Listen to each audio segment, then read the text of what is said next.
അമേരിക്കയിലെ ചിക്കാഗോ എന്ന നഗരത്തിൽ 1893 സെപ്റ്റംബർ 11 ആണ് ലോകത്തിലെ ആദ്യത്തെ സർവ്വമത സമ്മേളനം സംഘടിപ്പിക്കുന്നത്. ഇത് കൊളംബസ് അമേരിക്ക കണ്ടെത്തിയതിൻ്റെ 400-ാം വാർഷിക ആഘോഷത്തിൻ്റെ ഭാഗമായി സംഘടിപ്പിച്ച ചടങ്ങാണ്. ഇതിൽ സനാതനധർമ്മത്തെ പ്രതിനിധീകരിച്ചുകൊണ്ട് സ്വാമി വിവേകാനന്ദനാണ് ആ ചരിത്ര പ്രസിദ്ധമായ പ്രസംഗം നടത്തിയത്. സനാതനധർമ്മത്തിൻ്റെ മൂല്യങ്ങൾ ലോകത്തിന് വെളിവാക്കുന്ന തരത്തിലായിരുന്നു വിവേകാനന്ദ സ്വാമികളുടെ ആ പ്രസംഗം. ആ പ്രസംഗത്തിൽ തന്നെ അമേരിക്കക്കാരുടെയും ലോകത്തിലെ സർവരുടെയും മനം കവർന്നുകൊണ്ടുള്ള ഒരു അഭിസംബോധനയാണ് അദ്ദേഹം നടത്തിയത്. അത് ഇന്നും നമ്മളുടെ ചെവികളിൽ മുഴങ്ങുന്നുണ്ട്. Sisters and brothers of America, I thank you in the name of the most ancient order of monks in the world. I thank you in the name of the mother of religions. And I thank you in the name of the millions and millions of Hindu people of all classes and sects. My thanks also to some of the speakers on this platform who, referring to the delegates from the Orient, have told you that these men from far-off nations may well claim the honor of bearing to different lands the idea of toleration. I am proud to belong to a religion which has taught the world both tolerance and universal acceptance. We believe not only in universal toleration, but we accept all religions as true.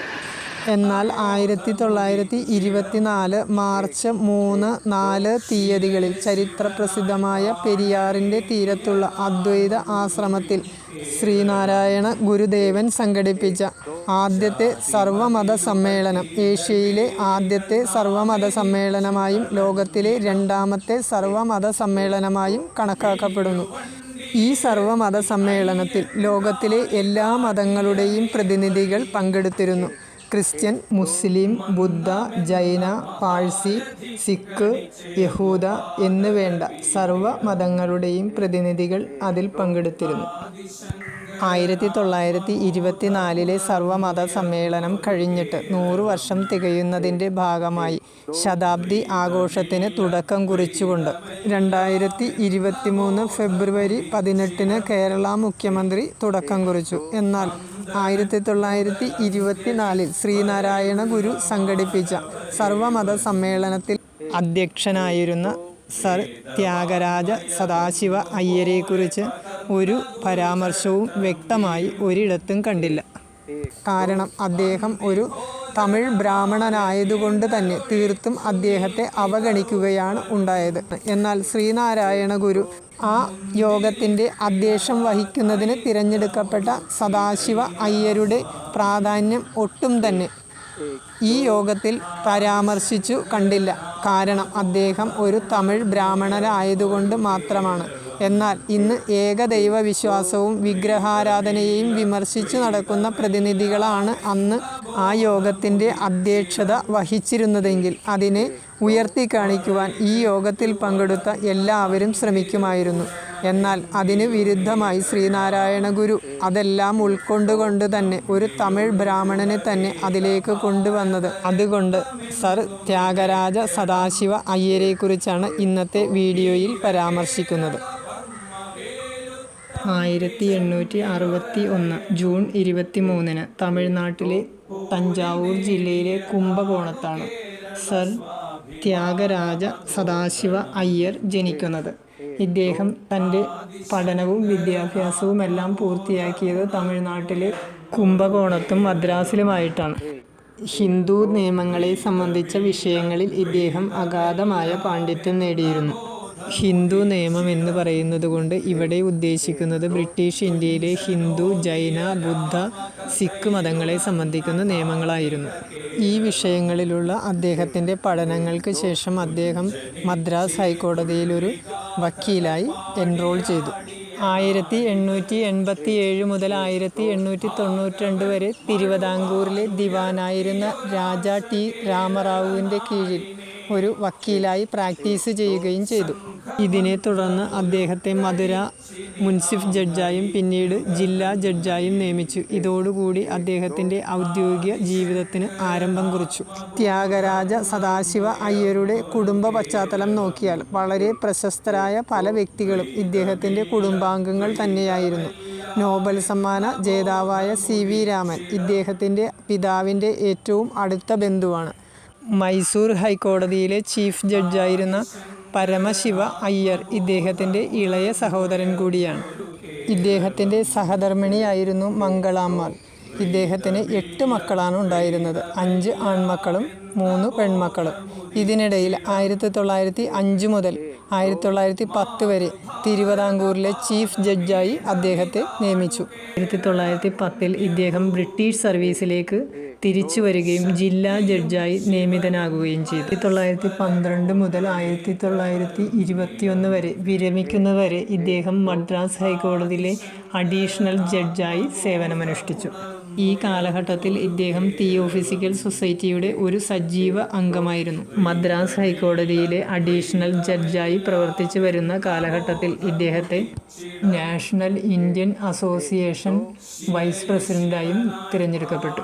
Tamil Nadu ഗവൺമെൻറ്റിൻ്റെ കീഴിലുള്ള ക്ഷേത്രങ്ങളുടെ പ്രവർത്തനത്തെ നിയന്ത്രിച്ചിരുന്നത് Hindu religious and charitable endowment ഡിപ്പാർട്ട്മെൻറ്റാണ്. 1921 മുതൽ Hindu religious and charitable endowment ഡിപ്പാർട്ട്മെൻറ്റിൻ്റെ HR and C ആയി പിന്നീട് അതിൻ്റെ തന്നെ പ്രസിഡൻ്റായും ഇദ്ദേഹത്തെ നിയമിച്ചു.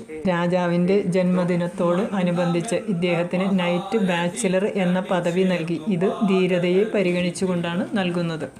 1924-25 കാലഘട്ടത്തിൽ തിയോഫിസിക്കൽ സൊസൈറ്റിയുടെ ഇന്ത്യൻ വിഭാഗത്തിൻ്റെ ജനറൽ സെക്രട്ടറിയായി ഇദ്ദേഹത്തെയാണ് നിയമിച്ചിരുന്നത്. ആനി ബസന്റ് ഹോം റൂൾ പ്രസ്ഥാനം ആരംഭിച്ച് പ്രവർത്തനം തുടങ്ങിയതിന് ശേഷം ഹോം റൂളിൻ്റെ നേതാക്കളും ചേർന്ന് തമിഴ്നാട്ടിലെ മദനപ്പള്ളിയിലാണ് വുഡ്സ് കോളേജ് ആരംഭിച്ചത്. ഇതിനെ തുടർന്ന് ഒരു ദേശീയ സർവകലാശാല ആദ്യമായി സ്ഥാപിക്കുകയും അതിൻ്റെ വൈസ് ചാൻസലറായി തിരഞ്ഞെടുത്തത് ത്യാഗരാജ സദാശിവ അയ്യരെയാണ്. ഇതിൻ്റെ ചാൻസലറായിരുന്നത് രവീന്ദ്രനാഥ ടാഗോറുമായിരുന്നു. 1927 ഡിസംബർ 1 തൻ്റെ 66-ാമത്തെ വയസ്സിൽ മദ്രാസിൽ വെച്ചാണ് അദ്ദേഹത്തിൻ്റെ മരണം സംഭവിക്കുന്നത്.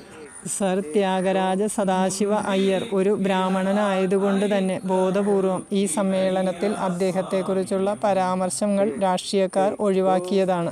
ഇക്കാലത്ത് ഇടതുപക്ഷത്തിൽ പ്രവർത്തിച്ചു വരുന്ന പല നേതാക്കന്മാരും അവർ താഴ്ന്ന സമുദായമായതുകൊണ്ട് വിവേചനം നേരിടേണ്ടി വരുന്നു എന്ന് അവർ തന്നെ വിലപിക്കുന്ന കാലത്താണ് ഇവർ ബ്രാഹ്മണരെ കുറ്റം പറഞ്ഞുകൊണ്ട് ഈ ജാതി നാടകങ്ങൾ കളിക്കുന്നത്.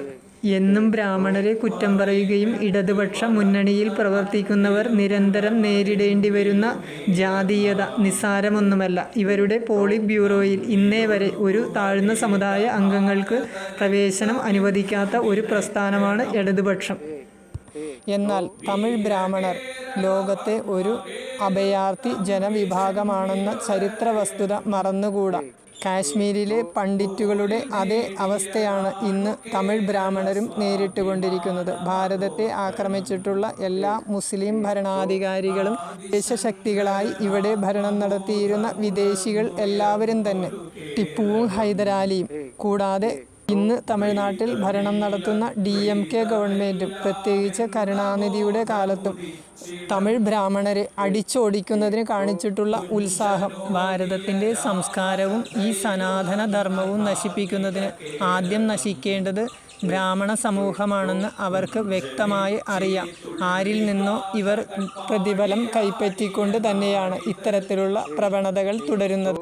സമത്വവും സോഷ്യലിസവും സാഹോദര്യവും പ്രസംഗത്തിൽ മാത്രമാണ്. എന്നാൽ ആ പാർട്ടിയിൽ പ്രവർത്തിക്കുന്ന താഴ്ന്ന സമുദായ അംഗങ്ങൾ നേരിടേണ്ടി വരുന്ന വിവേചനം ആ പാർട്ടിയിലുള്ള എല്ലാ നേതാക്കന്മാരും അനുഭവിക്കുന്നുണ്ട്. ചില നേതാക്കന്മാർ എല്ലാ അധികാരങ്ങളും കൈയടക്കി വെക്കുകയും തനി ഏകാധിപതിയെപ്പോലെ പ്രവർത്തിക്കുകയും ചെയ്യുന്നു.